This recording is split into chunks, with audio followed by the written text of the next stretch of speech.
Combien de femmes, par exemple, sur le plan national au Cameroun, sont au courant qu'il existe une conférence sur le plan international qui puisse les permettre d'exprimer leurs idées ou un débat des questions qui les concernent véritablement?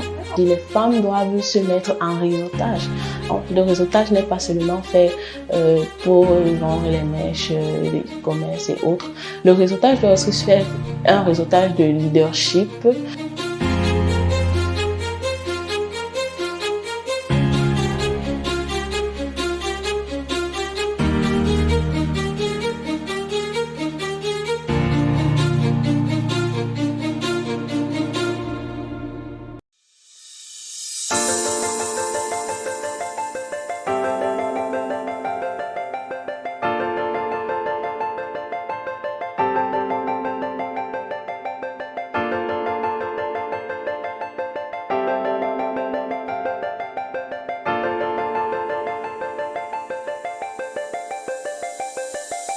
Qu'est-ce qui explique que, selon vous, la sous-représentation des femmes dans le domaine du numérique?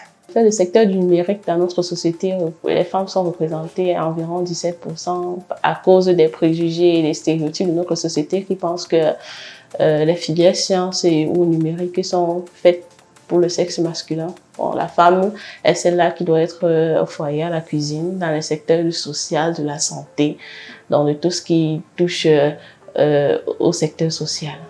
Nous sommes à l'ère du numérique. Tout le monde s'y met, les femmes ne sont pas en marge, ainsi que les jeunes.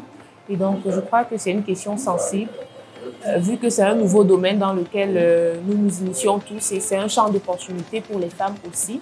Et donc, il y a beaucoup à observer, il y a beaucoup à améliorer, il y a beaucoup à exploiter dans le domaine. Et je crois que c'est le numérique qui est au centre du développement aujourd'hui. Et donc, les femmes doivent normalement essayer de voir comment dompter ce milieu, si elles ont été en marge dans les milieux politiques, si elles ont été en marge dans tous les différents domaines. Je crois que c'est l'opportunité pour les femmes d'être à la hauteur, d'être au même niveau que les autres genres. Malgré les initiatives qui sont mises en place pour justement réduire cette fracture numérique-là, on se rend toujours compte que les femmes n'y arrivent pas. Est-ce qu'il y a des solutions concrètes qu'on peut déjà mettre en place pour essayer vraiment de pouvoir améliorer cette situation? Je pense que la première solution qu'on peut mettre en place, c'est de sensibiliser massivement sur la mixité homme-femme, que ce soit à l'école, dans la famille, dans les entreprises.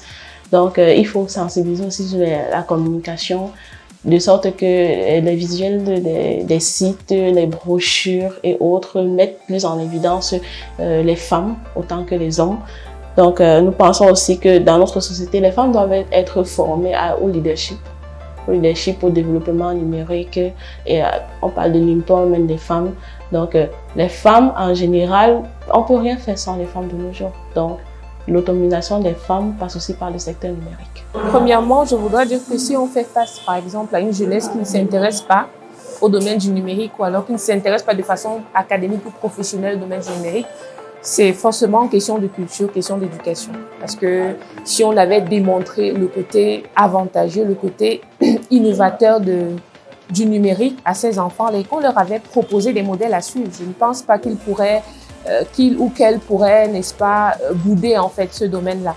Donc je crois que dans les programmes scolaires ou alors pendant les journées d'orientation scolaire, on pourrait inviter par exemple des entreprises, des organisations et autres qui font dans le domaine du numérique afin qu'ils puissent présenter les avantages de ce milieu-là aux enfants, parce que l'éducation, c'est pas pour les grandes personnes, comme on dit souvent, c'est plus facile chez les enfants. Donc, le fait de grandir avec cette culture-là, surtout les jeunes filles, le fait de savoir que c'est un domaine où, n'est-ce pas, on peut pas s'ennuyer, où on a la possibilité, on a plusieurs ouvertures, je crois que ça pourrait davantage les intéresser à se pencher dans le numérique et dans la technologie et l'innovation. Est-ce que justement les femmes prennent conscience de ce qu'elles ont aussi leur rôle à jouer dans ce domaine-là? Il est important de préciser qu'en tant que jeune parlementaire du Cameroun pour les Nations Unies, nous avons comme mission première connaître et faire connaître les objectifs de développement durable en Afrique et au Cameroun en particulier. Donc, c'est-à-dire qu'on va dans la propagation de l'action de l'ONU au Cameroun. Donc, premièrement, il faudrait d'abord que les jeunes soient informés, qu'ils puissent connaître, que les jeunes femmes soient informées qu'elles puissent connaître véritablement quels sont les objectifs sur le plan international. Parce que si on parle du numérique sur le plan international, c'est une question qui fait l'objet de plusieurs débats. Peut-être qu'elle peut ne pas être au courant que c'est en fait un thème d'actualité. Donc, combien de femmes, par exemple, sur le plan national au Cameroun, sont au courant qu'il existe une conférence sur le plan international qui puisse les permettre d'exprimer leurs idées ou un débat des questions qui les concernent véritablement. Les femmes doivent se mettre en réseautage. Donc, le réseautage n'est pas seulement fait pour vendre les mèches, le e-commerce et autres. Le réseautage doit aussi se faire un réseautage de leadership, un réseautage de management qui leur permet d'être sur les réseaux et mieux informées de ce que elles aussi elles peuvent faire de l'infographie, du graphisme, du développement web et autres, tout comme les hommes. Vous, par exemple, en tant que député junior, j'imagine bien que vous êtes au cœur généralement de la plupart de ce type d'initiative. Alors, qu'est-ce que vous, à votre niveau, vous faites pour accompagner les femmes dans le domaine du numérique? Déjà, notre mandat est porté sur l'engagement civique et la promotion de la santé, où nous sommes censés faire des actions sociales et communautaires qui ont pour but d'autonomiser particulièrement la femme, parce que la femme fait partie de la couche la plus vulnérable de la société. Donc, nous leur faisons des formations entrepreneuriales sur les métiers du numérique. D'abord, ce que c'est que l'entrepreneuriat et ce que c'est que le digital. Donc, leur montrer que même si on n'a pas assez fréquenté, un grand coït intellectuel, on peut faire un métier du digital, comme le community manager, on peut faire du e-commerce, on peut faire de la crypto-monnaie, on peut faire beaucoup de choses dont nous les formons sur ces différents domaines-là avec nos partenaires. Si les gens me connaissent aujourd'hui, si j'ai de l'impact et si j'ai vraiment cette facilité à communiquer avec des personnes qui me remarquent et tout, c'est grâce au digital. Parce que je suis très active déjà sur les réseaux sociaux. Et bon, je n'utilise pas les réseaux sociaux pour faire la publicité d'un produit ou d'une marchandise, non. Mais j'utilise les réseaux sociaux pour faire valoir au maximum mon statut de parlementaire. Étant donné que je suis parlementaire junior des Nations Unies et que ma mission première, c'est par exemple de faire la promotion des idéaux des Nations Unies en Afrique à travers l'agenda 2030 des Nations Unies. Donc, il faudrait utiliser cette plateforme pour faire connaître à travers des différents outils. Tu peux faire des publications, tu peux monter une petite vidéo qui permet à ton auditoire, à ton audience de regarder et d'être mieux informé sur ce que tu fais.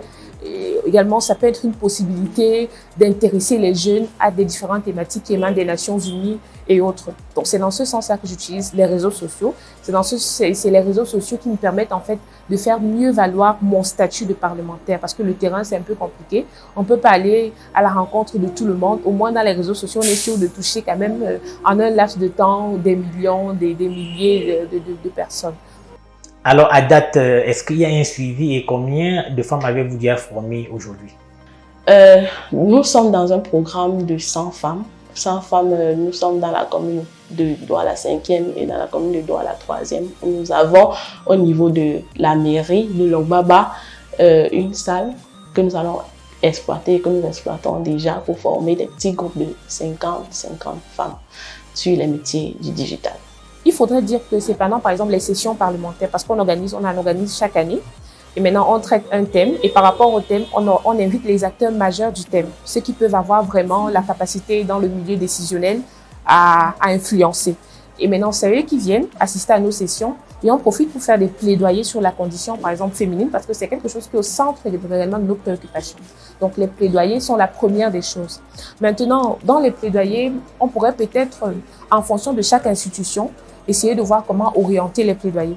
Par exemple, si on invite une agence des Nations Unies, comme ONU Femmes, par exemple, qui fait déjà beaucoup d'efforts en accompagnant la société civile camerounaise dans leur action sur le terrain, parce qu'il faudrait le dire que ces organismes internationaux-là financent beaucoup plus les organismes de la société civile afin qu'elles puissent produire vraiment de l'impact sur le plan national.